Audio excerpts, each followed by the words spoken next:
Good morning, everybody. Boker Tov. Thank you so much for joining us for a special edition of Kabbalah Cafe right here in Yerushalayim through Chabad of Rechavia, actually right here at Chabad of Rechavia. And thank you to Raya and Mordechai for hosting and broadcasting, and of course editing and uploading to our YouTube channel this shir and many other shirim. Where Baruch Hashem, we surpassed 1,100 videos on our YouTube channel. So please look at our and listen to our playlists. We just also completed the great talk from the Rebbe on it was a whole course, the essay on the essence of Chassidus. This past week was the Kinus HaShluchim, the International Shluchim Conference in New York. It was very difficult to have to be here. It was my 20th Kinus. Unfortunately, this year I wasn't able to go physically. Of course, conference in New York. And so one of the Shluchim that was by the Rebbe's Ohel on Sunday told over afterwards that there was another shliach. Everyone is praying to Hashem in the Rebbe's Ohel, that in the Rebbe's zechut, that their prayers should be answered. And it was all quiet. All of a sudden, one shliach broke the silence and said, "Next to me is standing a woman that her parents were unfortunately murdered on Simchat Torah in Israel on the border of Gaza.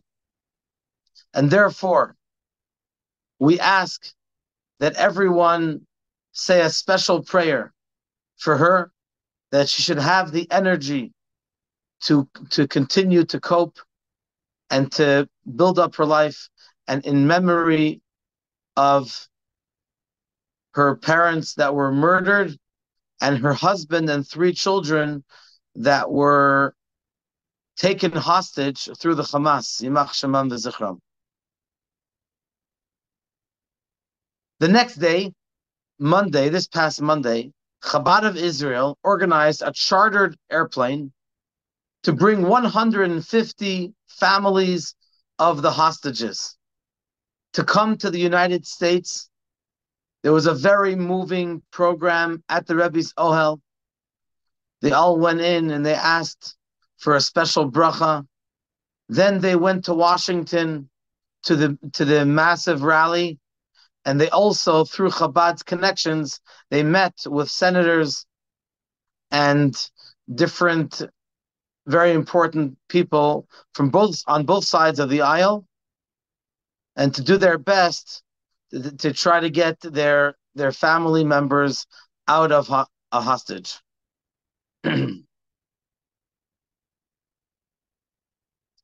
The question that is on our minds is, what's happening with the hostages? It just to close your eyes for a moment, it's almost unimaginable. Who knows what's happening with them? At every moment, we continue to pray and we continue to do whatever we can, all mitzvahs, in their honor and in their merit, that they should come out very, very soon, healthily and strongly. Halavai Bezrat Hashem. But then there's another question which we should be asking ourselves. How can we connect right now to the hostages? It seems to be almost virtually impossible. They are there. Who knows where they are in the tunnels, and under which horrific circumstances they're under. Especially a couple of days ago, the Hamas, through their propaganda, trying to terrorize us psychologically,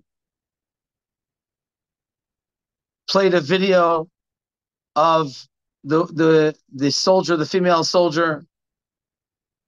I forgot her name. I want to look it up just for a second, because she had already been killed, murdered in captivity. And just this morning on the news, they let us know her name is Noah Marziano. Noah Marziano of blessed memory. Our soldiers found her body, and the funeral is going to be in 2 hours right here in Israel. Brought it back, and so these are unbearable circumstances, and we continue to daven for them. But what we're going to deal with today is to try to understand how can we connect now, yes, now to our brothers and sisters that are held captive in Gaza. In the early 40s, in the 40s, 1940s, Russia was closed off. This was probably the biggest jail in the world. Right after the Second World War, there was a deal made between Russia and Poland that the Russians allowed anyone with a Polish passport to leave Russia. When the Hasidim found this out, they immediately put together a fake passport production, and over 1,000 men and women were able to leave Russia not speaking one word of Polish. That was a big miracle. But unfortunately, as happens often, the Russians picked up at some stage of the game, and those that had been involved in the production of the passports were sent away to Siberia for two decades. They went through hell. We cannot imagine what they went through.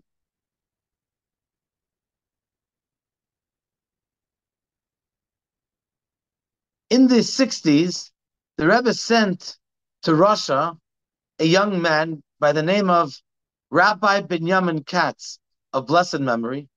He had a photographic memory. And the Rebbe sent him to Russia to remember to meet Jews, remember their names, and then through Israel and America, they were able to send them an affidavit for them to come from their families and to bring them out of Russia.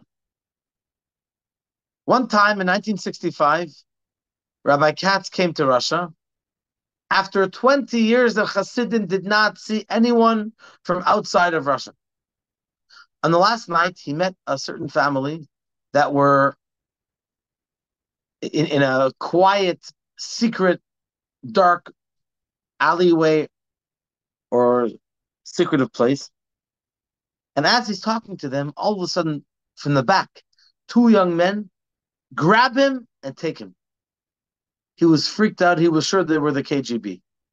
But they used to do this often, that they would, in order to put on a show, to make believe as if it's police and to scare people.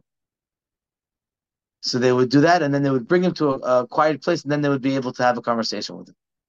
On the way, they spoke to him quietly in Yiddish, and he recognized their voices because he knew their brother, I believe.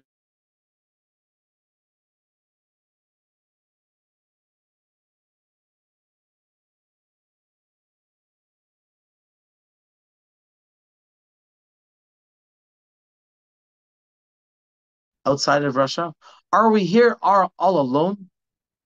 It is unbearably difficult to be over here, far away from our friends, from our families. So Rabbi Katz answered him as follows: I don't know about people in general. I don't know what people are thinking. I hope that they're thinking about you. But I can promise you that the Lubavitcher Rebbe is thinking about you. And he's doing whatever he can to get you out of their type of captivity.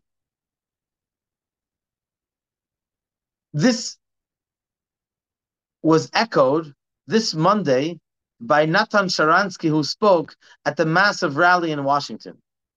He said that when he was Asir Tzion, when he was a captive of Zion, as they called it in Russia, in the Russian prison, the interrogators told him time and time again, "You're alone. The world doesn't know about you. They don't care about you." That was the psychological terror that they played. They tried to play with him. And he said, what kept me going was when I knew that the Jews in America, in Canada, in Britain, everything that you're doing in order to strengthen me and other prisoners. And we knew that the KGB is lying to us, that no one cares what's happening with us. We knew that the mere knowledge itself, that was uplifting for us.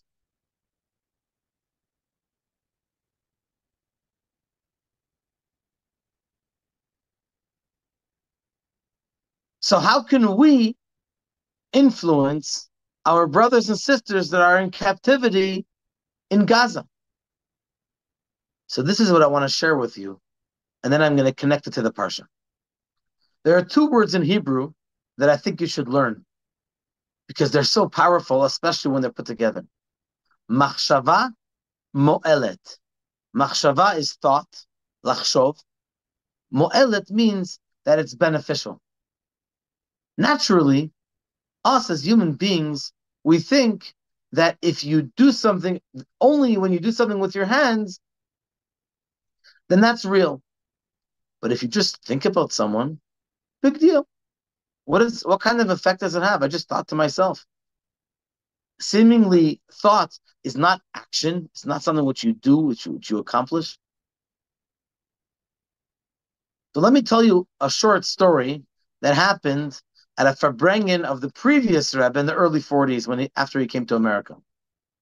He told the Hasidim about this concept, that when you think about someone, it helps. By the way, if you're sitting in a big room of 100 people, 200 people, and someone is sitting in the back and you're sitting in the front and they're thinking about you, they're staring at you, often the one in the front will turn around and they'll feel the energy. So it's not just a tale. It's real. And so the previous Rebbe was... So one chassid that had recently gone out of Russia, he asked the previous Rebbe at the Farbrengen, what do you mean, machshava mo'elet, that thought helps? How does thought exactly help? So the previous Rebbe answered him straight. He said, where were you last year at this time? That's all he said.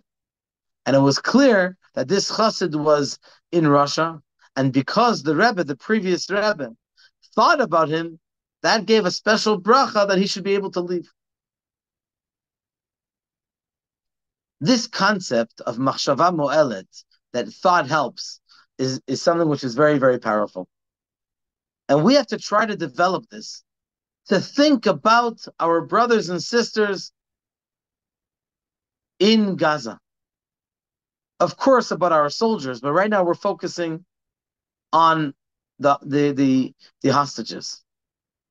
If you take one name or one picture, and every day you say a prayer for them, for that individual or for several, and you do a mitzvah tonight, women that are lighting Shabbat candles, you take one name and you powerfully think that it should be in the merit of this soldier, or when you're putting on tefillin, you think about a specific soldier or a specific hostage, then that is a bracha for them, and that works. I would say even moreover, since unfortunately the hostages are unable to do mitzvahs now, at least the physical mitzvahs, they're allowed to pray, but there are many mitzvahs that we do they cannot do. When we have them in mind, when we do our mitzvahs, That is a zechut, a special merit for them, because they cannot do their merit, they cannot do their mitzvahs. They're held in captivity. So this is a telepathic connection that can connect between us and those that are in captivity. There's an interesting concept which is discussed in this week's Parsha, Parashat Toldot. We talk about the fact that Yitzchak wanted to bless Esav. At the end, Yaakov Avinu put on a garment, and he made, quote unquote, as if he was like Esav. So Yitzchak thought, he was blind, he did not see Yaakov. He thought that Yaakov was Esav. And then we have the famous line, Hakol kol voice was a voice of Yaakov. However, v'hayadayim yidei Esav, the hands were hands of Esav. And then the bracha that Yitzchak gave Yaakov, v'yiten l'cha elokim mital hashamayim u'mishmanei haaretz, Hashem should grant you from the dew from the heaven and from the fats of the earth. And of course, the video that I prepared earlier this week that I sent out, feel free to see a special message that we can learn from v'yiten l'cha, the bracha that Yitzchak gave Yaakov. But if we think about it, it's hard to understand, how did Yitzchak become fooled by Esav? What kind of a connection was there? Didn't Yitzchak know that Esav committed all of the sins, including the 3 cardinal sins? Of course he knew that. So Rivka loved Yaakov, and Yitzchak loved Esav. Yitzchak wasn't stupid. Yitzchak knew exactly who Esav was. So why was it that Yitzchak took a special bond, a special liking to Esav? So firstly, Esav, with all of his wickedness, he was a son of Yitzchak and Rivka. So he definitely had a special neshama somewhere in there, somewhere deep. He definitely had lots of potential. Yitzchak saw that potential. Yitzchak blessed Esav. He wanted to bless Esav. He did at the end as well. That Esav should be able to maximize and to utilize his potential that he has. It shouldn't just be something which is stored away that you have to dig deep to reveal. And for that, it takes a special kind of person like Yitzchak to be able to tune in to something which is beneath the surface. Because most of us, we're human beings, and naturally we judge people, quote unquote, based on what we see. It's hard for us, it's almost impossible for us to dig deep down, to look inside the person and to see the beautiful gem that he is. But Yitzchak Avinu teaches us not to judge a book by its cover. He could be Esav. He could even do murder and the other terrible sins. But he has a beautiful neshama inside. And Yitzchak was looking for an opportunity to bless him. He was looking for an opportunity to come close to him, to elevate him, to bring him into the fold.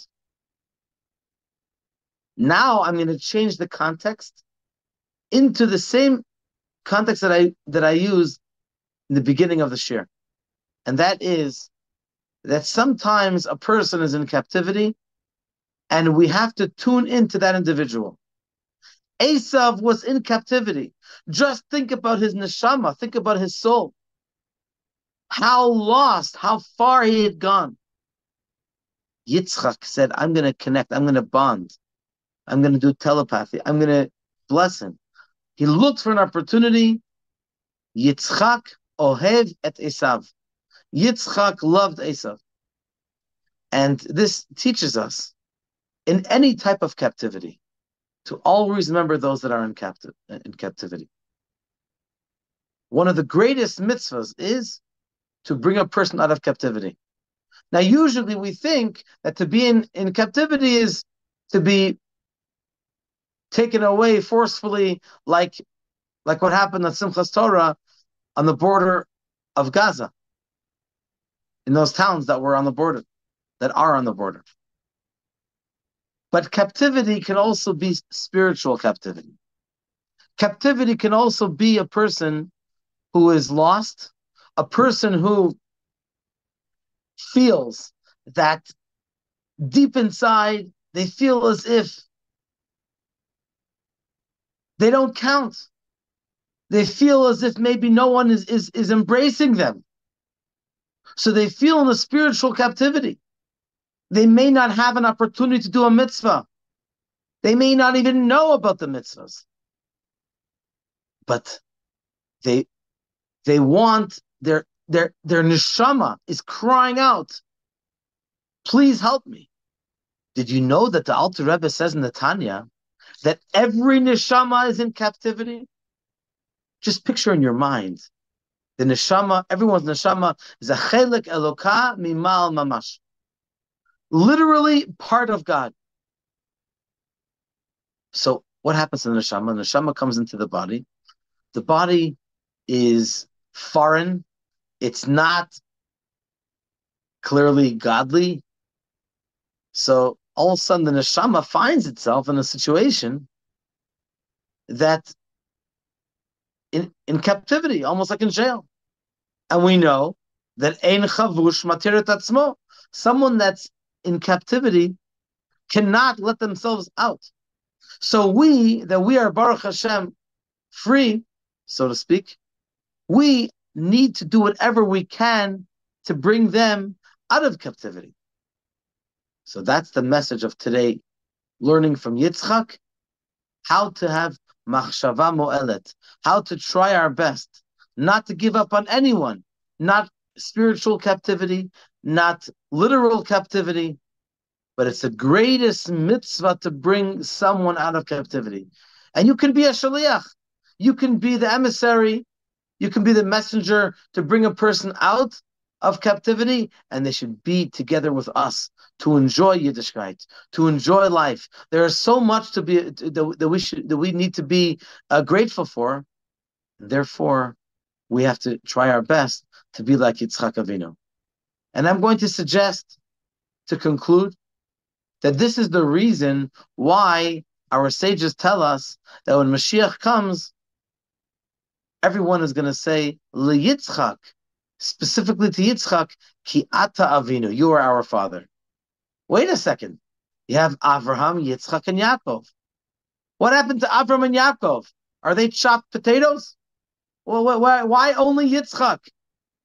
It's wonderful. Yitzchak was a big tzaddik. Le'atid lavo, when Mashiach comes, all of Am Yisrael is going to point to Yitzchak and they're going to say, Yitzchak, Ki Ata Avinu, you are our father. There are a number of explanations for this. Obviously, Avraham and Yaakov are not mashed potatoes, they're big tzaddikim, and each one has something to share as fathers and forefathers of ours. Each one has something unique, something special to share with all of their children, with all of us. But what's special about Yitzchak? That Yitzchak looked at Esav and said, Esav, I want to bless you. He brought everyone into the fold. No one was considered an outcast. Yitzchak prayed, did everything in his power that Esav should come back to his parents' table. It's not so simple to do this. I'm sure Rivka on some level also loved Esav. But you can understand why she loved Yaakov. That's not hard to love Yaakov, to love a good boy who does what they're supposed to do, a good girl, as they say over here, Yela Tov Yerushalayim, a good boy in Yerushalayim, doing what they got to do, gets hundreds and 95s on their tests, a kol b'seder. So that I can understand why Rivka loved Yaakov. But to love Esav, that's something which is unique. That's something which we have to take to heart. Esav, which represents someone who may feel captive on any level. But we have to embrace them. We have to love them. Yitzchak ohev et Esav. Yitzchak loved Esav. And that's why Mashiach comes. Every single Jew is going to go out of Galut, is going to go out of exile. And so, who are we going to say thank you to? To Yitzchak. Because he's the one who showed us and continues to show us through the stories recorded in the Torah, how we have to love every single one, every single Jew, and bring Mashiach quicker. So here at Tzon, I give every one of you, every one of us, a special bracha, a special blessing, that this Shabbos should be a peaceful Shabbos. This Shabbos should be an uplifting Shabbos. You're all welcome to join us for a special bar mitzvah tomorrow. It's going to be really nice, a big kiddush afterwards. And everyone, the whole community is invited to the bar mitzvah. We wish a special mazel tov to the bar mitzvah boy and the bar mitzvah family at large. And we look forward to seeing all of you every day and as often as possible right here at Chabad of Rechavia. Tonight, Mincha will be at 4:15. Tomorrow morning, Chassidus is at 9 o'clock, 9:30 is davening, followed by a big kiddush, big meal. And of course, Mincha tomorrow is at 4 o'clock. Thank you very much. Have a wonderful Shabbat.